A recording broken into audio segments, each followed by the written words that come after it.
you. I'm going to try and look at my phone for timekeeping as well. Please note the Menti poll that I'm hoping we'll get to at the end. Given the nightmarish situation with intermittent internet, it's probably worth trying to go there now on your phone. It appears in various slides throughout. But just before we started, I want to just pay tribute to a very good friend of mine and fellow archaeologist working with the Environment Agency who died earlier this year, and just recognise some of the legacy, given the theme of the conference, that she offered to many of the themes that we're talking about today. She spoke at a session last year that I think was one of the precursors to this. So I just wanted to flag my tribute to Olivia there. Just I know she worked with a number of you in the audience. It's not quite as advertised, for which I'm not going to apologise. I have unashamedly gatecrashed our new Culture and Heritage Capital project into this talk to exploit the captive audience. That's with Lawrence Shaw, who's sat grinning in the audience, to get you involved. Also, I'm going to talk really briefly about our approach in the National Trust, and I don't have enough time to go into projects, but there are a number of my colleagues in the audience who work in our regions. Jamie, Kat, I can see you. I don't know if Adrian's somewhere. If you want to put your hands up, guys, if you want to know more details about some of the things we're doing, talk to these guys at the coffee break, because they know far more of the details than I do. Oh gosh, the slides have all gone funny. Oh, sorry about that. Anyway, the point I wanted to make here is that archaeology offers a whole range of contributions to thinking about natural environment and change, and how we can make positive contribution to changes. The most important thing, and the thread that really runs through National Trust work, is the people element. It's that connecting people and stories and engagement, and that really underpins a lot of our approaches. This is one of those typically overly complex theory of change diagrams. I couldn't really find a way around using it, but it gives an idea of how we are approaching the kind of mindset of decision making within National Trust, starting with that understanding. Most importantly, who is that understanding for? We're very good at thinking about communicating with the public, or people who are not archaeologists in a kind of general sphere. But what about other professions? And what they need from us and the way that they need information from us is not necessarily a brain dump of everything we know about archaeology in one place. That design, that co-design, working together with those colleagues to shape the decisions that we would make about looking after our places. And then that opportunity for participation and engagement, not just in the delivery or the creation of design, but afterwards. And I think we heard some nice examples there from Thetford about future opportunities for engagement as a result. And just to flag that sustainability, sorry, I've realised I don't actually have a computer to look at my slides, is about significance and relevance to people and over time. And that comes back to the project at the end, Culture and Heritage Capital. So thinking about what other professions need, geophysical plots, brilliant, we love them, very exciting, show us all sorts of cool stuff, don't really mean a lot to a lot of other people, and not everything that they show up matters in the decisions that we're making, the sorts of impacts that we're going to have in the landscape decisions. So how do we translate that into information that matters to others? Primarily, I think it is spatial data when we're looking at some of these big landscape scale changes, but we mustn't underestimate the role of that narrative, of that storytelling, not just for our public audience in National Trust, our members and visitors, but also for other professions, to really get them to understand why these things are relevant. I was trying to find a picture of a workshop, and then I realised that I'd forgotten to take any, and also our GDPR licensing would probably mean I couldn't show you people anyway. So you've got a nice picture of our woodland creation guidance instead, which really emphasises that collaborative approach to getting the right people, often physically, around the table to talk about our places. One thing that we're doing in the National Trust is picking places where, what did you say, Lawrence, at one of our recent meetings? I really wouldn't have bothered to start with here to plant some trees, and seeing whether we can. We've got really ambitious delivery to deliver habitat improvements, tree planting, managing land for nature and climate. And we're not shying away from some of those more challenging places, although I think my archaeological colleagues would be telling you it's not always that easy. And then that activating how you actually deliver these things. And it's not just about kind of giving someone a map and going, right, off you go, plant your trees here, do your river restoration here. It's about that ongoing engagement and telling people what you're doing, helping people understand how those places are going to change. I think we saw it in the previous presentation. When you plant trees, you don't suddenly have a forest. These are changes which will evolve over time. And that's particularly true when you're implementing natural processes. Which will change and shape places over a longer period of time. So that ongoing engagement and understanding also helps with that delivery. And just one example, a collaboration that we have this year with Cambridge University at Wycombe Fen, looking at how that paleoenvironmental record, that understanding of deep time, can help engage people with a place and the importance of that place. And that has involved really close collaboration with the rangers, with the university, with volunteers in that environment. And we're looking to see how we can learn from that to support some of our other work, particularly around peatland restoration. You'll be pleased to hear Kat, and helping people engage with these changes in places that are often quite hard to make that human connection. Right, so now to our Outdoor Culture and Heritage Capital project. So this is part of a programme funded by UKRI and DCMS.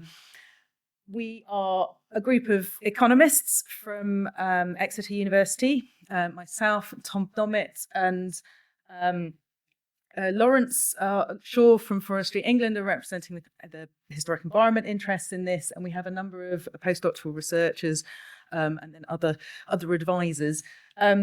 We are in the early stages of a 2.5-year project with various partners, including CIFA, and a number of you here have already been approached to sit on the stakeholder group. And the main questions that we're trying to address are understanding the benefits that flow from the historic environment, from these assets. We have to call them culture and heritage assets because that's what the research programme is. But our focus is on primarily archaeological assets in the outdoors. So the sorts of assets we have in these places where we're affecting these changes to. So how do we understand those benefits, and how do we understand their value? And how do we communicate that to others who might want to make decisions about their future? And the approach that's being taken is drawing on the approach that DCMS have already started to take, developing a taxonomy. So our first job is to scrutinise that, to determine how well that actually, the taxonomy that DCMS are developing is going to fit with the real world way in which we as historic environment advisors make decisions in our places. Does it match onto things that we could recognise? Understanding what we know already, baseline information. And then we're designing certain experiments to see how we can better understand the ways in which people derive benefit and value those benefits from the historic environment within those places, and how we can affect changes that might improve, enhance the value of those places or the benefits that are derived. And we're designing some of those at the moment. Primarily, it's around access to information or access to sites. That's one of the things that's easiest to alter. But we are really aware, in the back of our minds, the kind of holy grail is to be able to express the value of places, archaeological sites that are not visible and are not accessible, but are nevertheless important. And how can we make sure that those are represented within these sorts of frameworks? And we will be producing case studies and guidance that hopefully will support the decision. Certainly within National Trust, we will be using it, trialling it, developing it to help make better decisions about where we invest our resources. So if this works, I will be amazed. But let's just see. So if you go to that Mentimeter, I've got 2 quick fire questions just to kind of get some information from you guys. And then there is a slightly longer survey that I've got a QR code that I'd quite like you all to go away and undertake. So the first question when you log in that should come up is asking about what sorts of decisions you are making or involved in that would benefit from improved evidence of the value and public benefits of heritage. And I should just say, when we talk about the value and public benefits of heritage, we're also thinking about the environmental benefits as well as some of the, the well-being and the other things that we're thinking about. So if you want to drop thoughts in there, if you've managed to get access to it. Is it not working? It is? Okay. Oh, yeah, no, look, I can see. Yeah, excellent. Grant, grant aid mitigation decisions. Ooh. See, if I'd been clever, I would have worked out how to link it, but I don't think that. I think that would have crashed the internet today. So, yeah. Yeah, I'm not sure how I see any other than the initial. The next one's a word cloud, so I will be able to at least see those and read those out to you. But how long have I got? Oh, perfect. Yeah, okay. So I'll give you another few seconds for that, and then we'll move on to the next question.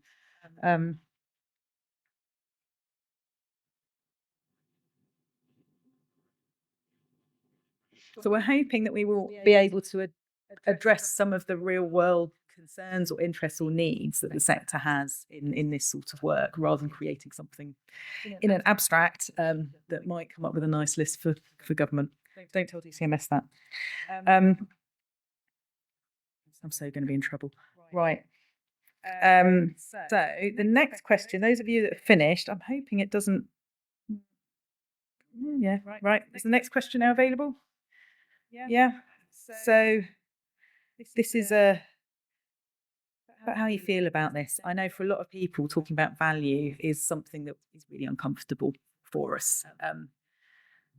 Quite frankly, we kind of have to. But we're interested in gauging people's concerns, aspirations, in a word cloud, because that saves free text rantings. Oh, look, we got positive, useful, necessary. You can be really. I nearly started this with my darkest thoughts to encourage comfort with the negativity, but confused. Excellent. That's always a good one. Nailed, excited, under-resourced, subjective, grown up. Wow. Not sure I've ever been called that. Important, happy, good. Positive is sticking there in the middle. Essential, confused. Confused is getting a lot of votes. Confident. Oh, I'd like to know who's feeling confident. That's all helpful. Excellent. Well, I will leave that. You can play around with that a little bit later, and I'll find a way to share that word cloud. I think you can say that you want to receive the results. So this next one is the Mentimeter for the main survey. So if you can go away, do that in your own time over the coffee break. It should take you 10 minutes, but that will just walk you through a few more questions, and we will be using that to inform the research. And CIFA, as I said, are a partner, so we'll be hoping that we can come back and tell you a little bit more about what we've been up to this time next year. Thank you.